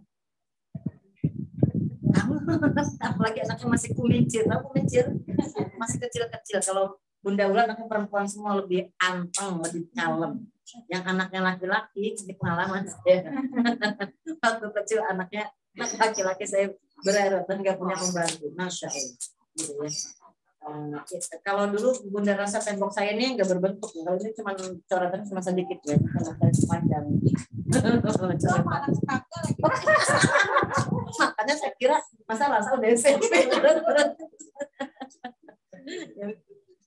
Teman-teman sekalian, ternyata itu healing yang Rasulullah ajar. Dalam kondisi relate kita sekarang, ketika kita capek, lelah, nggak punya khadimat, tangannya bahkan lecet. Kalau sekarang sih banyak ada fasilitas, ada apa gitu ya, habis cuci piring banyak tuh direndam pakai air hangat ya, pakai pas dan seterusnya. Ternyata ada satu metode zikir kepada Allah menjelang kita tidur. Sebenarnya kalau nggak punya khadimat tuh tidur minyak banget ya Bu. Minyak banget pengalaman soalnya. Dulu waktu anak-anak saya kecil-kecil itu saya nggak punya pembantu. Itu kalau udah pelor ya, nempel ya, langsung ngolor gitu, nempel, jangankan bantal gitu ya. Kadang-kadang di kursi aja udah bisa tidur. Masya Allah. Ini ternyata ya, Salah satu healing yang diajarkan Rasulullah Shallallahu Alaihi Wasallam kepada Fatimah itu adalah zikir. Kalau ada rizkinya, ada jodohnya, punya khodimatnya puluhan atau belasan tahun karena cocok, itu ya pahala dari sisi yang lain. Tapi ketika kita dihadapkan pada kondisi lelah fisik, nggak punya khodimat, stres ya Bu. Terkata suaminya, cari pembantu sana. Kalau nggak punya pembantu nih, ayah yang jadi korban. Mamanya marah dulu. Gitu ya. Jadi jangan sampai suami jadi korban ketika nggak punya khodimat. Ya, feelingnya adalah ketika lelah menyerah, ketika nyuci piring, jangan ngedumel. Ya, yang paling capek apa sih Bu? Nyeri. Nanti jawabnya bisa beda-beda ya. Ada yang demen nyerika, karena sambil nyerika sambil Nonton Korea. Korea. Aduh, pekerjaan yang nggak selesai seperti gosok misalnya gitu ya. Ada yang senang ngejemurin baju karena ngelihat ayah.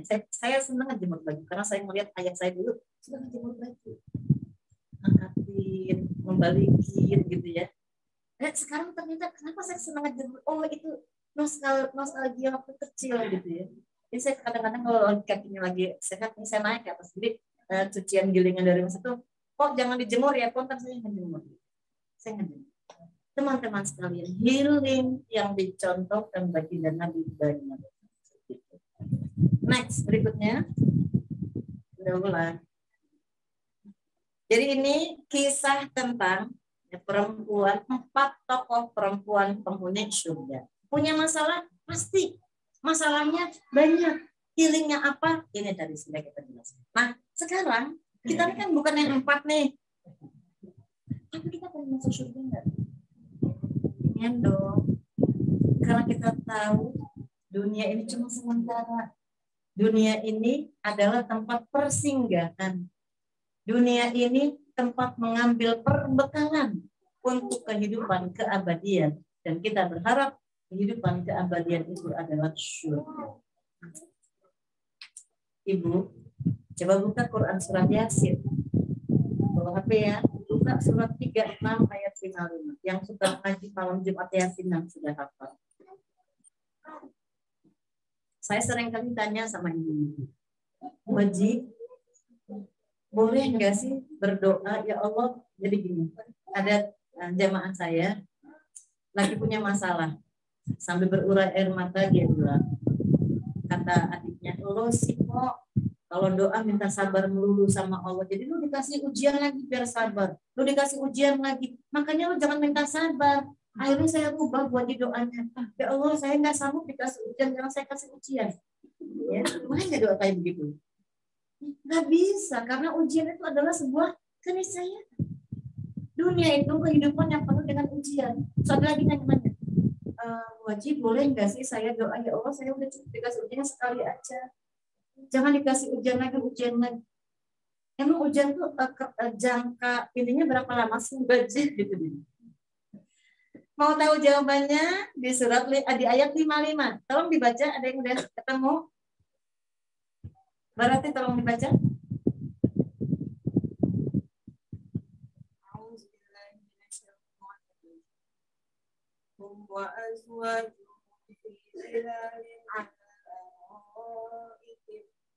Sebelumnya, ayat sebelumnya.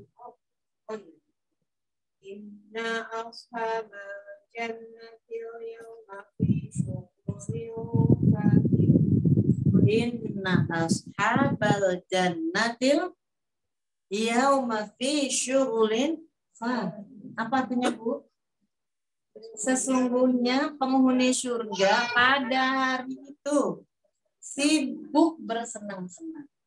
Jadi jawabannya, kenapa sih kita diuji melulu? Sampai kapan sih datangnya ujian? Kapan selesainya ujian? Jawabannya nanti kalau di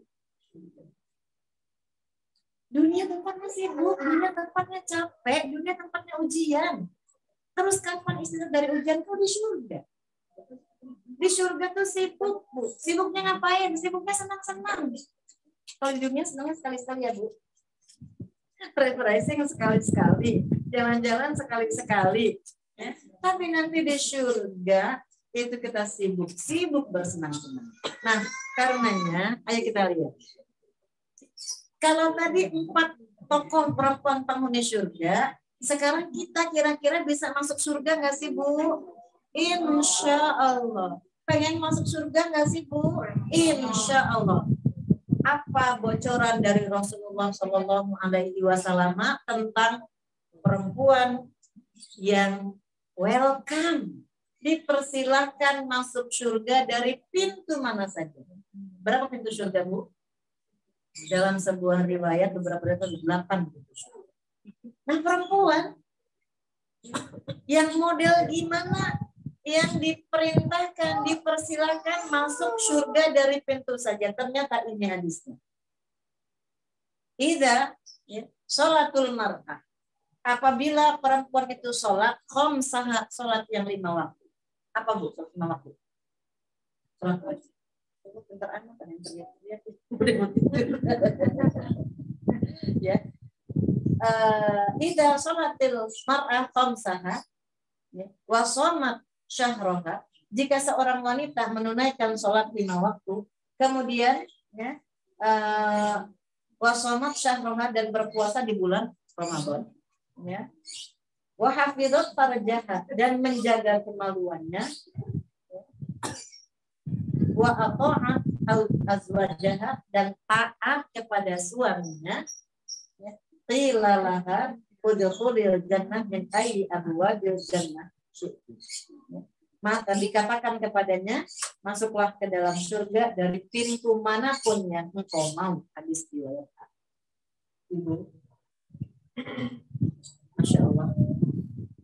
Kalau kita kepingin jadi perempuan yang disambut oleh malaikat, dipersilahkan masuk surga dari pintu mana saja. Ternyata ya, rahasianya ini. Yang pertama sholat 5 waktu. Bahkan next berikutnya, bahkan salah satu healing yang paling maju, healing yang paling tepat, healing yang paling cocok buat muslimat sholihat adalah sholat. Karena Allah Subhanahu wa taala berfirman di Quran surah Al-Baqarah 153, ya ayyuhalladzina amanu sta'inu bis-sabri was-shalah. Wahai orang-orang yang beriman, mintalah pertolongan kepada Allah ya, dengan sabar dan sholat. Ini adalah gini. Kemarin saya lagi habis bahas dengan Pak Ibu Mas Salim di tetangga saya. Tadi jangan meminta sabar, karena kalau meminta sabar doanya, jadi lo dikasih ujian dulu. Seringkali juga kita bilang sabar itu ada batasnya. Sekali gue masih sabar, 2 kali masih sabar, 3 kali udah nggak sabar gitu ya. Bu, di Quran surat Az-Zumar ayat 10, innama yuwaffas sabiruna ajrahum bighairi hisab. Sesungguhnya Allah cukupkan pahala sabar itu tanpa batas. Makanya healing yang paling keren, kata Allah, itu adalah sabar dan sholat. Makanya benar, kalau lagi punya masalah, itu masih semangat pengen ngebahas sholat kalau lagi punya masalah.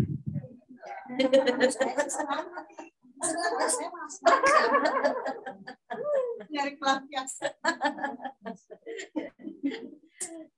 Jadi gini, kalau ada ummahat, ibu-ibu yang lagi ada masalah,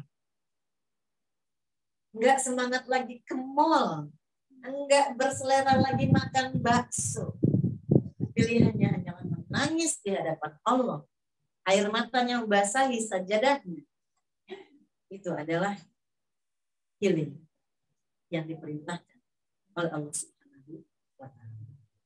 Next ya, kembali ke ya. Jadi yang tadi perempuan yang dipersilakan masuk surga dari pintu mana saja. Pertama, apabila sholat 5 waktu. Nah, Nah, tambah lagi dengan sholat-sholat. Yang kedua, puasa di bulan Ramadan.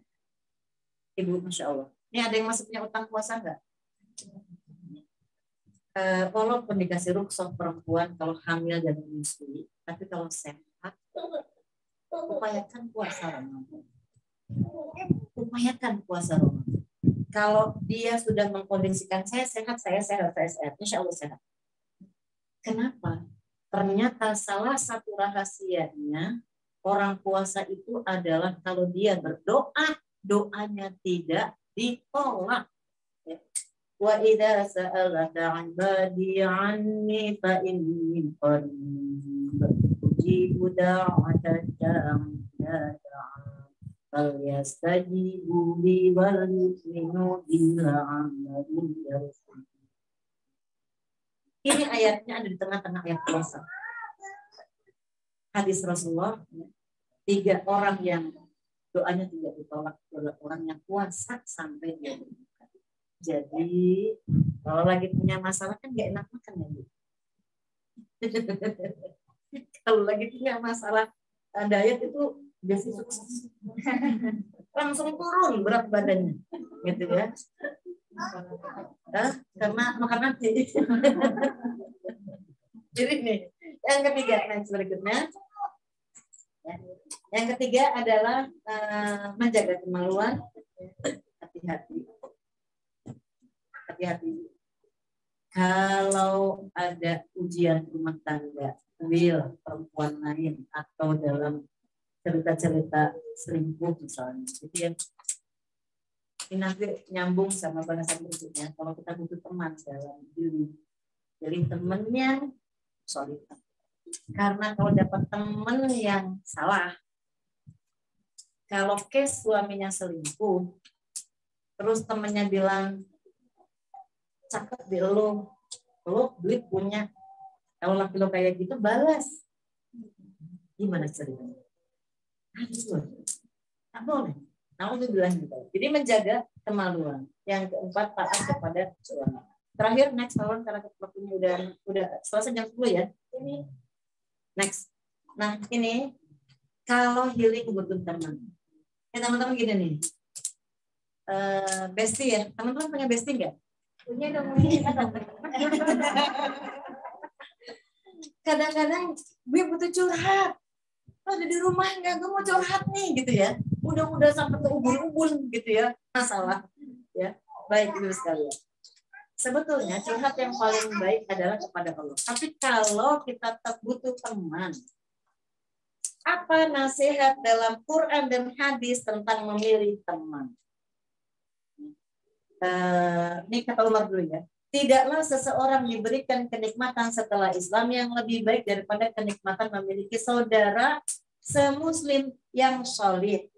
Apabila engkau dapati salah seorang sahabat yang soleh, maka pegang erat. Insya Allah semua ini adalah teman-teman yang soleh. Sebelumnya, ayat sebelumnya, bersabarlah engkau Muhammad bersama orang yang menyeru Tuhannya pada pagi dan petang hari dengan mengharapkan keridhaannya. Jadi kalau kita butuh bestie, kalau butuh healing, teman, kita healingnya butuh teman, pilih teman yang senantiasa mengharapkan wajah Allah pagi dan petang. Berikutnya, ayat berikutnya. Ulang. Cepat saja. Nah ini ayatnya salah nih. Ini belum dibenarin. Berikutnya. Nah, enggak ayat berikutnya. Ini. Bukan. Baik. Jangan sampai nanti kita salah pilih teman yang seperti tadi ya Bu. Ketika kita butuh teman, kalau temannya orang-orang yang soleh, istighfar. Saya emosi banget nih. Emang padahal dulu yang ngantri saya tuh banyak banget gitu ya. Kenapa nih selingkuh? Padahal ganteng gak ganteng-ganteng amat misalnya. Saya buktikan aja saya juga bisa. Kalau punya teman bestie yang soleh, maka insya Allah. Kalau pasangannya melakukan fahisyah, kalau dia tobat, maafkan. Bukan kemudian kita balas dengan fahisyah. Karena Maryam perempuan yang menjaga kemaluannya dijamin masuk surga. Baik, kira-kira itu teman-teman sekalian, kepanjangan. Itu disingkat-singkat. Saya mohon maaf kalau ada kekurangan. Mungkin ada waktu bertanya yang berulang ya. Ada. Gimana? Mau pakai MC lagi atau langsung saja? Ya, MC aja perlu bertanya. Yang mau bertanya silakan. Ya, baik. Yang mau bertanya silakan. Yang ada pertanyaan untuk Umi silakan. Silakan mau bertanya gimana? Yang di luar boleh. Yang di luar juga boleh tanya yang di luar. Oh enggak ada? Oh iya. Oh enggak. Oh iya.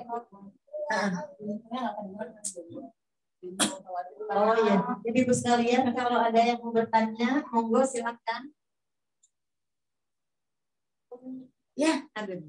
Senang deh soalnya kalau udah berbusa-busa udah ada yang nanya. Oh enggak, silakan.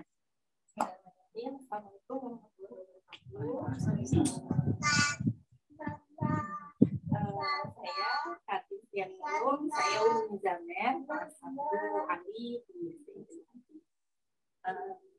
saya ingin bertanya, jadi masalah apalagi buat ibu rumah tangga itu kan macam-macam ya. Bagaimana kalau masalah itu datang dari ibu sendiri maupun ibu mertua, yang mana yang harus kita dahulukan? Mungkin itu. Ya, insya Allah ini relate semua buat kita semua ya. Kalau kita jadi istri, kalau di ayat An-Nisa ayat 34 ini tadi tuh.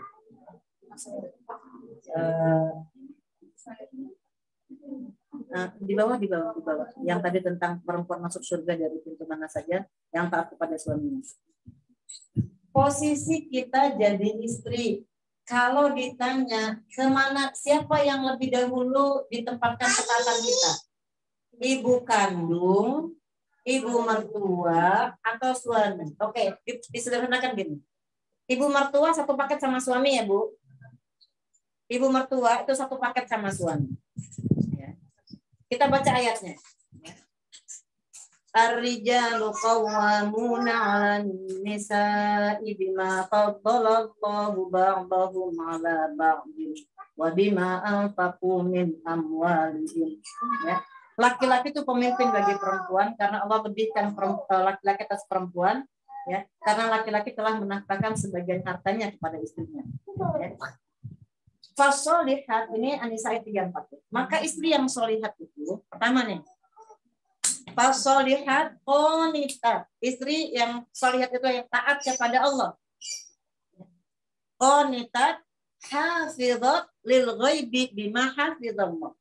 Yang menjaga diri ketika suaminya tidak ada karena Allah telah menjaga. Ketika seorang perempuan sudah menikah, angkah tuka wa zawwajtuka, akad nikah, maka perwalian sudah pindah dari ayah kandung kepada suami. Jadi sayang, taat yang pertama kepada suami.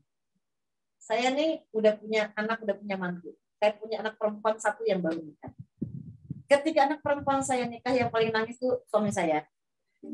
Karena ketika akad nikah terjadi, saya sebagai ibunya dan suami saya sebagai ayahnya udah nggak bisa lagi ikut campur urusan anak perempuan saya.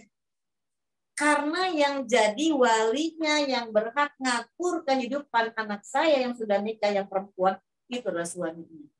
Ini harus dimengerti oleh para ibu. Jadi,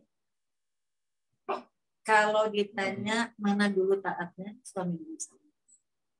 Kalau ibu belum paham, ajak ngomong pelan-pelan.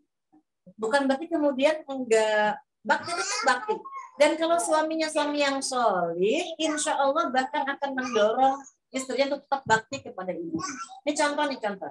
Lebaran nih kalau rumahnya jauhan ya. Lebaran di rumah siapa nih? Nih kadang-kadang ada yang berantem nih. Lebaran sholat idnya di rumah sendiri atau rumah mertua ya, atau rumah ibu.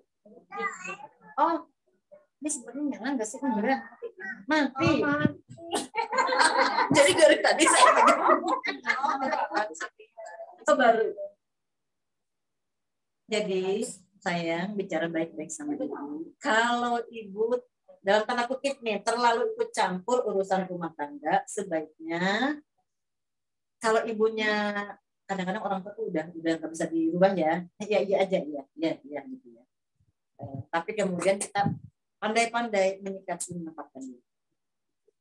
Yang kedua, satu paket nih, berbuat baik kepada ibu mertua, itu satu paket berbuat baik taat kepada suami. Jadi gini, jangan sampai kita tuh hanya mengikat cinta dan kasih sayang kepada suami, kepada mertua. Enggak, hati-hati. Karena cinta suami bisa berkurang kalau kita nggak cinta sama ibu mertua. Pengalaman ya. Jadi jangan sampai berkonflik sama ibu mertua. Karena bagaimanapun, anak laki-laki itu yang paling berhak adalah ibunya, kemudian baru bapaknya. Istrinya kapan? Ini hadis sahih riwayat Bukhari. Ya Rasulullah, kepada siapa ya, orang yang pertama kali harus lakukan dengan baik? Ummuka, ibumu. Kemudian siapa? Ibumu. Kemudian siapa? Ibumu. Baru kemudian ayah. Jadi hati-hati para mama-mama muda, kalau mau mengikat cinta suami, kita juga cinta kepada ibu mertua. Baik-baikin ibu mertua, tapi tulus, bukan baik-baikin ada maunya. Karena begini, kalau ada ujian dalam rumah tangga, ada perempuan lain. Kalau ibu mertuanya nggak demen sama mantu, terdiapain tuh? Dikomporin ada ibu mertua. Tapi kalau mantu kesayangan, akan dibelain habis-habisan sama ibu mertua. Itu yang saya, jadi insya Allah taat kepada suami dulu, termasuk paket nih sama ibu mertua. Cuma kalau jadi ibu mertua juga jangan terlalu ini ya, kan kita juga nggak mau lah rumah tangga anak kita ribut berantem gara-gara emasnya. Harus hati-hati bisa menempatkan diri dan tetap berbakti kepada ibu, tapi jangan sampai tadi kalau nggak cocok, tiga-tiganya nggak cocok. Bagaimana caranya kita jadi perkat, jadi penengah, itu seninya, insya Allah. Gitu ya, dan yang terakhir doa sama Allah. Itu yang oke, ada lagi? Tolong alam. Sampun, masa cuma satu yang nanya? Ya. Mbak Sari, pertanyaan dari Zoom dimasukin aja. Ada nggak? Ada. Ada nih. Ada yang bertanya nih di Zoom. Bagaimana tanggapan Ustazah apabila ada seseorang yang healing dengan rekreasi ilmu, namun sementara hatinya masih sakit, belum bisa move on, masih ada hasad, iri, dengki, dan penyakit hati lainnya. Belum move on dari mana? Gimana nih ya maksudnya? Baik. Tadi kita bahas rihlah. Ada dalam satu rihlah ilmiah. Para sahabat dulu, para imam mazhab, imam hadis itu rihlah ilmiah untuk meneliti satu hadis. Itu sampai kan nggak ada komunikasi canggih kayak sekarang. Ada Zoom, ada apa gitu ya. Dulu untuk meneliti satu hadis itu harus datang ke tempat yang dituju. Itu naik unta, ya luar biasa. Nah sekarang dulu luar biasa bersyukur. Ketika kita hidup di zaman yang penuh dengan kemajuan seperti ini, bagus sekali healingnya dari taklim ke taklim. Yang tadi begitu ya, dari majelis ilmu ke majelis ilmu. Ini rihlah ilmiah namanya, keren, cakep. Pertanyaannya, bagaimana rihlah ilmiah dari majelis ilmu ke majelis ilmu yang lain, tapi masih belum move on? Mungkin maksudnya mungkin masih galau. Maksudnya udah ikut kajian-kajian, tapi ternyata masih ada penyakit hati itu gimana gitu kan? Kalau penyakit hati ini harus, penyakit hati itu apa sih? Pertama yang paling parah itu syirik, penyakit hati. Syirik nanti sampai turun yang sombong, iri, dengki, ya nggak boleh melihat orang bahagia gitu ya. Nah teman-teman sekalian, pertama udah benar ilmui apa bahaya syirik. Kalau kita sudah mengilmui, jadi kita takut melakukan syirik. Nah kalau kemudian masih ada kan orang berproses menuntut ilmu itu untuk merubah transformasi diri, itu kan butuh waktu. Makanya harus niatnya karena Allah. Doa gimana? Robbi zidni ilman warzuqni fahman, ini penting. Kenapa?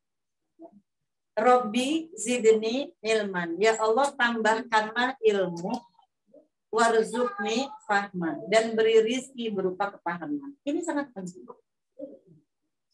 Ada banyak orang berilmu tapi enggak paham, sehingga ilmunya lebih disutur di kertas. Ya.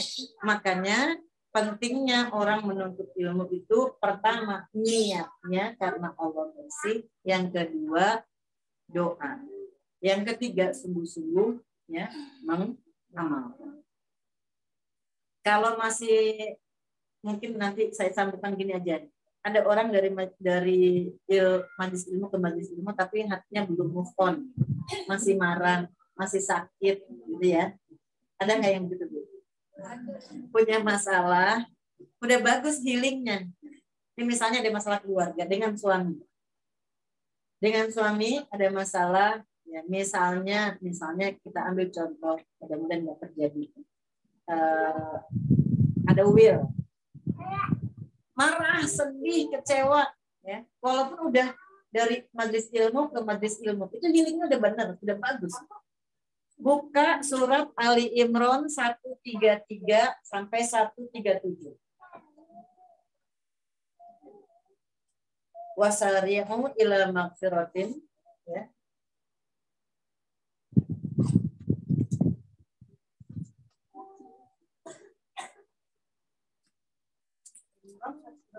Satu tiga. Nah, lihat ayatnya. Segeralah kamu mencari ampunan dari Tuhanmu dan mendapatkan surga yang luasnya seluas langit dan bumi, yang disediakan bagi orang yang bertakwa, yaitu orang yang berinfak baik di waktu lapang maupun sempit, dan orang-orang yang menahan amarahnya dan memaafkan kesalahan orang lain. Dan Allah mencintai orang yang berbuat kebajikan. Jadi Ibu, kalau kita punya masalah, healingnya datang ke majelis ilmu, Masya Allah. Insya Allah itu didoakan malaikat, Bu. Makanya insya Allah kalau kita ngaji niatnya yang bersih. Dengan kita datang duduk saja dengan niat yang bersih, itu malaikat mendoakan kita. Malaikat akan menenteramkan hati kita. Dan tadi ya, ketika ada masalah, marah sekali kita, lihat ayat ini. Ternyata salah satu sifat penghuni surga itu adalah wal kaziminal ghaidha wal 'afina 'anil nas. Menahan amarah, dan bukan cuma menahan tapi melapangkan dada. Jadi insya Allah step berikutnya tinggal diperbaiki. Sudah cakep healingnya, duduk di majelis ilmu. Datang ke majelis ilmu yang satu, ke majelis ilmu yang lain tinggal disempurnakan dengan perbaiki niat, ikhlaskan niatnya, tahan amarahnya, lapangkan dadanya, maka insya Allah healingnya berbuah surga. Karena tadi ciri-ciri penghuni surga seperti ini. Gitu ya, mudah-mudahan Allah a'lam bishawab. Satu lagi nih terakhir. Ya, ini jamnya yang mana yang benar? Tega banget. Kayaknya dapetnya 20 menit. Jangan yang asli yang ya. Nah, ini terakhir nih. Ini kayaknya sering juga nih relate juga nih sama ibu-ibu. Kalau me time di rumah sendiri nih, menyuruh suami, terus kemudian menyuruh suami untuk ngomong anak-anak, terus jadi ibunya mungkin yang jalan-jalan atau berkunjung atau kemana lah ya, begitu sendiri gitu, apakah diperbolehkan nih? Tergantung keridhaan suaminya. Jadi ini keren. Aku dokter mertua terbetunya. Kalau memang suaminya ridho, ya, kan ini yang paling ngerti karakter suami adalah istrinya, ya. Ada suaminya yang sangat laki-laki banget, ego banget, gitu ya, yang nggak pernah pegang urusan perempuan, ada nggak gitu? Nggak pernah pegang cucian piring, mohon maaf, nggak nyebokin anak gitu ya. Saya ada satu suku tertentu gitu ya, yang memang tuh dikondisikan anak itu kayak raja. Jadi ibunya kalau melihat anak laki-lakinya nyebokin anak, itu marah gitu ya. Ya mungkin nggak sesuai dengan apa namanya. Rasulullah kan mengajarkan bahwa para suami hendaklah sekali-sekali, bukan tiap hari ya Bu. Jadi kembali, kalau istrinya mau healing jalan-jalan, jalan-jalannya mungkin sesaat ya. Kalau suaminya memperbolehkan bahkan mendorong, dedek ini kayaknya udah kelihatan agak capek nih gitu ya. Ini mau ke salon, ini dikasih duitnya kan ya. Ini dikasih duitnya sih biar ayah yang punya anak. Wow, silahkan. Ya, kuncinya adalah keridhaan suami. Tapi kalau suaminya nggak ridho seperti itu ya jangan. Cari cara yang lain. Saya punya teman Bu, memang suaminya mengizinkan, jadi dalam satu waktu itu misalkan berbulan nanti istrinya jalan-jalan keluar kota dengan teman, ada grupnya ya, misalkan ke wisata apa sih, ke mana 3 hari. Anak-anaknya karena sudah ada besar, sama suaminya di rumah. Boleh karena suaminya ya menyetujui, ridho gitu ya. Asal safar buat perempuan ada catatannya. Harus ada 2 pendapat para ulama. Safarnya perempuan kalau butuh waktu jauh dan beberapa hari harus dengan mahram. Makanya kalau haji perempuan nggak dengan suami kan dimahramkan sama KBIH-nya. Kalau misalkan dia keluar kota, ada teman perempuannya, ada rombongannya, boleh. Pendapat yang kedua, kalaupun sendiri tapi ketika aman, dan itu menjadi maksudnya udah kenal daerahnya, maka diperbolehkan. Nah ini kembali kepada mana mazhab yang mau diambil, kesepakatan mana yang dipakai oleh suaminya. Gitu ya sayang ya. Jadi ya, tapi nggak bisa generalisir ya, tergantung suaminya ridho atau nggak. Suaminya tipe yang mana gitu ya, tipe yang egaliter, tipe yang moderat, atau tipe yang suami banget gitu ya. Jadi intinya tetap ridho suami. Oh iya, ridho. Kalau tinggal sama mertua ridho mertua. Enggak lagi mertuanya kayak ikut campur. Baik, ada lagi? Sudah yang bulan? Ya. Oh iya, menyambung tadi itu kan tadi konteksnya adalah healing dengan perjalanan sendiri gitu ya. Tapi kalau dalam konteks healing, merasa healing buat istri tapi pekerjaan jadi dibuat juga jalan keluar dari rumah beberapa hari, itu juga tetap ridho suami gue, walaupun mungkin ada timnya tapi tidak ada perempuan misalnya. Ini misalnya suami bekerja, istrinya bekerja ya. Kalau istrinya bekerja ya mau nggak mau suami harus itu, karena kan udah tahu memang istrinya kerja, ya. Kalau istrinya kerja dan suaminya memang udah satu paket tuh. Kalau istrinya kerja, suami kan setuju. Apalagi nikahnya udah kerja, gitu kan? Itu udah satu paket. Nah, pertanyaannya, kalau misalkan dia keluar kota, ada tugas keluar kota, sebenarnya tugas itu memang sengaja diambil untuk healing, gitu ya? Sekalian, gitu ya. Kalau memang itu bagian dari tugas, sekalian healing, kembali tadi kan hukumnya mubah, boleh, gitu ya. Hukumnya boleh, asal tadi, apalagi misalkan timnya laki-laki semua. Jaga baik-baik kehormatan, jangan berkholwat berdua-dua, jaga cara kita bicara, jangan suka curhat sama lawan jenis. Hati-hati ya Bu, jangan suka curhat sama lawan jenis. Ntar ujung-ujungnya kasihan banget kamu, perempuan sebaik kamu, nggak pantas deh. Dapat serumian kayak gitu. Dia udah keluar. Gitu ya sayang ya. Allah sabar. Baik.